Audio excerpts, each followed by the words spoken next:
J'ai pris l'exemple d'un pays que je connais bien, qui est la Tunisie, qui a pris vraiment sa part au niveau des migrants, notamment libyens, après l'intervention franco-britannique. Et la Tunisie, à un moment, a dit, ben voilà, moi j'ai tout simplement, j'ai le nombre, ou en tout cas le quota de migrants suffisant. Je ne peux pas faire davantage parce qu'il y aurait un problème au niveau de mon identité, au niveau d'un équilibre économique, politique, etc.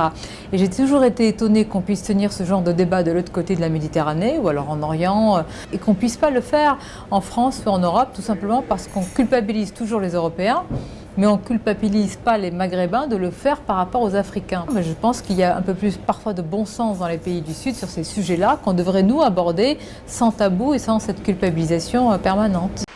Alors, vive le charlatanisme, à bas la rationalité, vous n'allez pas me jeter un sort ce matin sur Europe 1. Eh bien, pourquoi pas. Bon, bah, écoutez, à voir. Je crois que je suis quand même immunisée. Merci Sandrine Rousseau d'avoir répondu aux questions ce matin sur Europe 1. Merci à vous pour l'invitation et une petite pensée à la rédaction quand même qui a beaucoup souffert cet été et aux journalistes qui sont partis. Oui, bien sûr. Et comme vous êtes la grande liberté des opprimés, merci de l'avoir dit ce matin sur Europe 1. Bonne journée à vous. Répondre non, mais est-ce qu'il y a une idéologie à ces news? Une idéologie? Ouais. Non, absolument pas. Pas Il y en a une à quotidien? Non, pas spécialement. Vous êtes sûr? Ouais. Bon, bah alors même chose à CNews. Donc, je vais citer vos propres mots. Je cite: je suis la première présidente racisée de l'UNEF. Racisée. À quel groupe racisé ou catégorie raciale estimez-vous appartenir? Le mot racisé, il signifie simplement que je suis une personne qui n'est pas blanche. Et donc que je suis la première femme à ne pas être blanche à diriger l'UNEF, qui est une organisation qui existe depuis plus de 110 ans. Avec à la fois les personnes blanches et les personnes non blanches. Donc on doit la faire il y a ensemble. des réunions où les non-blancs ne sont pas admis. Et les blancs ne sont pas admis, c'est ça? Mais oui ou non? Ça a déjà été expliqué. Donc, mais est-ce que ça existe? Mais je viens de vous expliquer que ça existe. L'identité donc n'est pas une discrimination à vos yeux, on l'entend ce matin. Non, je vous pose une question aussi. Pourquoi vous considérez que c'est différent? Madame, ce n'est pas moi qui organise des réunions où les blancs ne sont pas admis.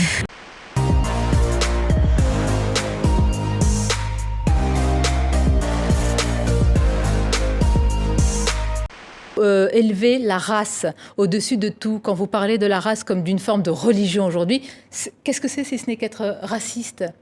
Oui. Mais c'est tout simplement en enfermant quelqu'un dans une assignation raciale, c'est la définition du racisme. Oui, vous dites peut-être au fond, voilà, les branler, les tonner, je ne crois pas. Je crois qu'elle en est bien consciente. Oui, alors, ça veut dire qu'au fond, ceux qui justement prônent cet antiracisme-là, finalement glorifient la race. On n'en parlait plus d'ailleurs de la race jusqu'ici. Hein. Mais personne ne nie qu'il y ait des discriminations. Personne ne nie qu'il y ait évidemment des parcours plus difficiles que d'autres en France. Mais de dire du matin au soir à ces mêmes personnes qu'elles n'y arriveront pas, qu'elles sont enfermées dans cette case-là de la race, de la religion, dans ce finalement, une forme d'assignation à résidence, c'est impossible d'avancer. Oui, vous dites, au fond, on risque une déconstruction de la civilisation. Ça peut paraître... Oui, mais qu'est-ce que c'est que la civilisation française, quoi? Une civilisation? Écoutez, moi, je viens d'un pays, je suis née en Tunisie, où on peut exalter et sublimer son pays, où il n'est pas interdit d'aimer son pays. Je me suis toujours demandé pourquoi en France, ce n'est pas possible de le dire sans être renvoyé justement à des extrêmes. Et j'y vois, moi, un risque civilisationnel. Quand vous êtes dans un pays où vous ne pouvez plus aborder tous les personnages de l'histoire, pour tout simplement en parler à vos enfants, pour expliquer qu'est-ce qui a construit la France, quelles que soient les zones d'ombre de ces personnages. Est-ce que ce n'est pas un risque civilisationnel? Vous créez une rupture anthropologique et historique avec le pays qui vous a construit.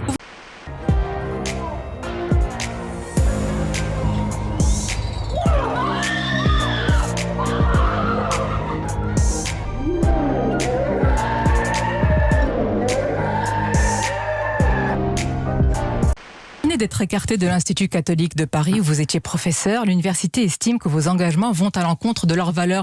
C'est une censure selon vous? C'est assez grave ce qu'a fait l'Institut catholique, de Paris, parce que moi, je suis enseignante, je prépare à fond mes cours, je travaille. Donc oui, il y a un énorme problème à dire qu'une prof peut plus enseigner par rapport à des positions. Oui, je suis très heureuse de vous l'entendre dire, parce que vous dénoncez une censure dans une université, c'est très grave. Mais pourquoi ne pas l'avoir aussi dénoncé lorsque la philosophe Sylviane Agacinski a été censurée à l'université de Bordeaux pour ses positions qu'elle est libre d'avoir contre la PMA? Alors, il y a... c'est la géométrie variable? Non.